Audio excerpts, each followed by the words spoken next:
Colm, you're very welcome to the Moodie Davitt Report Interim Bureau here in sunny Cannes. Maybe just begin with an update on trading at Dubai Duty Free so far this year and what the influences have been on the business. Sure thing, Dermot. I'm happy to be here and I like your new accommodation very much. Dubai Duty Free, we're having a good year. We're happy with our performance up to date. We are a little bit down on last year and on our budget, just 1.25%. We expect to recover that before the year is finished. The main thing during the year from a traffic point of view has been the closure of one of the runways. It was closed for 40 days for redoing and relighting and all the rest, and to make it ready for the next 10 years. And that's meant a slight drop in traffic through the time. But as I say, we're 1.2% down on our budget. We expect to recover before the end of the year and expect once again to crack $2 billion, which we're very happy about. Okay, so you're confident that of reaching that mark by year end again? We're confident of reaching that mark by year end, absolutely. Yeah. Now, part of the background to growth and expansion, that story, is that continued investment in stores. Maybe just tell us a little bit about some of the highlights and what's been happening in terms of that investment in the retail program across the real estate you have at DXB. Sure thing. We have 38,000 square meters there, and we have 4,000 square meters at Mcloughlin International Airport. In the Dubai International Airport, which is where we have the biggest operation. We've been doing some new things. We've been doing some refurbishing. We've been opening in partnerships with some of the brands new things. We opened recently a Christian Dior boutique for special product, and it's working very well. We've had a Victoria's Secret shop. We have a Ferragamo shop. We have a Bulgari shop that's seen by the customer as Bulgari as they pass. And a lot of it is Bulgari livery, a lot of it is Dubai Duty Free livery, and all of it is Dubai Duty Free. It's a partnership we have. We buy the product from them, we add a little bit on and we sell it. And our performance at the moment is better than last year. We're selling to more people, so our penetration has improved a little bit. Our sale per head has improved a little bit, and that's why we're confident that we will recover what we lost earlier on. Okay. As you know, about a year ago, value-added tax was introduced, and it applies to sales on arrivals, and that has affected our arrival sales considerably. They used to account for 9% of our business. Now it's gone down to 6% of our business, but it's been more than recovered on departures. Okay. So generally, we're happy with it. A recent thing that we're trying to solve is the introduction of a digital stamp on cigarettes to avoid smuggling and outside trading and everything like that. And it means that we're out of stock of a number of lines that we would like to have until the suppliers get their production lines in order, and we're expecting that to improve as the year goes on. Okay. In terms of how else you can lift those penetration levels and average transaction values, what else are you doing across the promotions and marketing piece to lift those levels too at the airport? Well, as you're aware, we continue to be involved in various things, and in sporting things particularly. We just passed our 5th year of being the title sponsor of the Dubai Duty Free Irish Open Golf, and we had 87,000 people at that. The media coverage was fantastic.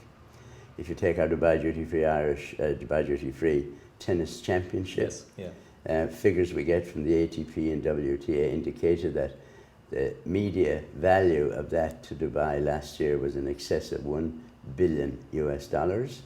And of course, a lot of that reflects positively on Dubai Duty Free. Extra people come, they spend a little bit more, they see the value we're doing. We're doing a lot of in-house promotions all the time, which helps the penetration thing and the sale per head. And our sale per head is better than it was last year. Okay, Just to talk consumers briefly, how do you see the consumer base changing for a start, and also maybe some of the spending habits that people are entering into, spend by particular categories? And obviously you've got nationalities like China coming up fast, already a factor in your business, but becoming an increasingly important one. So just that whole piece around consumers. The China factor you hear talked about all around the world, but it is very important. And we have read where there will be 138 million Chinese passengers traveling out of China in the current year. And we're happy to say our spend in the duty free at Dubai, the number of passengers, China accounts for 4% of the purchases made by passengers, but they account for 18% of our business up to now. Wow. And because of that, of course, we have employed more Chinese staff, and they're now the third largest group we have. We have 830 Chinese staff working for us. Okay. Yeah. And they, of course, help. They understand, they speak the language, they know the product that the Chinese traffic are looking for, and it's very positive. Okay. We're going to be releasing the interview that we do here today around the time of MEDFA, which is coming up, of course, in Muscat in a few weeks' time.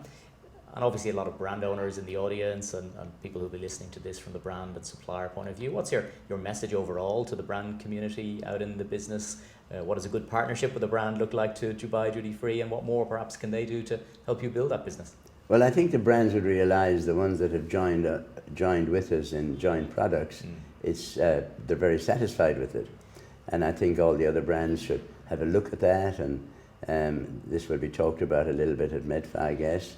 And of course, anything the retailers can do to encourage the brands to join with them in joint promotions and joint installations will be very good, and good for everybody. Yeah. And I'm happy that MEDFA is back, that is going to Muscat this year, because Dubai Duty Free were one of the founders of MEDFA when it started, 18 or 19 years ago, and I'm happy that it continues to grow. Okay, and just finally on the brand side, of course, that whole first to market, first to Dubai launches that you've done so many of over the years, how important are they, and also that aspect of differentiation that they bring to the store, the exclusivity that you can introduce to consumers, they still really resonate in a big way, that exclusivity, that point of difference? I think it is important. You know, there's a special launch yesterday of some Moe Shandan products in Terminal 3 in Dubai, and there's great excitement about that. We have recently received an award from Nestle that says we're the single largest outlet for sales of Kit Kat in the world. Okay. Not just in the duty-free industry, but in the world. Across all channels. And naturally we love when we hear that sort of thing, and we love the support that somebody like Nestle Colm and the cooperation they do with Dubai Duty Free. Yeah. I think it's terrific, and you know, we will sell this year 71 million pieces of merchandise. We will do 27 million transactions on our registers this year, and if the trend stays going as it is, each transaction is a little bit more than it was last year. Yeah. So we're certainly, like I started off, going to do in excess of $2 billion US. Okay, and to look ahead, 2020 is going to be an exciting year in Dubai for Dubai Duty Free for the airport, but also in the wider travel and tourism sense. Maybe just tell us a little bit of what's coming down the track with Expo 2020 at the heart of it. Expo 2020, the site is being prepared. There are 40,000 people working on site at the moment. There are 1,100 people working for Expo 2020 corporate, promoting the thing. 192 countries have signed up to have their own pavilions in Expo 2020. And the expectation is 25 million visitors during the 6 months. And that's a very positive thing. And of course the government have made plans when the 6-month Expo 2020 is over, what the whole facilities is going to happen with it. And we're very happy that part of our organisation, we will have an Irish village in the Expo 2020 site for the period of the exhibition. Okay. And just even looking further ahead, what are the long-term projections and plans for Dubai Duty Free overall? You've got the new airport to eventually look forward to, not right yet, but in time and in terms of space, how you see the business growing, staff numbers, those kind of long-term, decade-long projections that you might have for the business. The next phase for Al Maktoum International Airport will be the building of 2 new concourse buildings, an underground rail track with 6 tracks for the transport of people. Dubai Duty Free will have 80,000 square metres of retail space there, and we're expecting our business will be around $3 billion US. We currently employ 6,100 people. We expect that to go up to 9,500 people. That's within the next 10 years. Okay.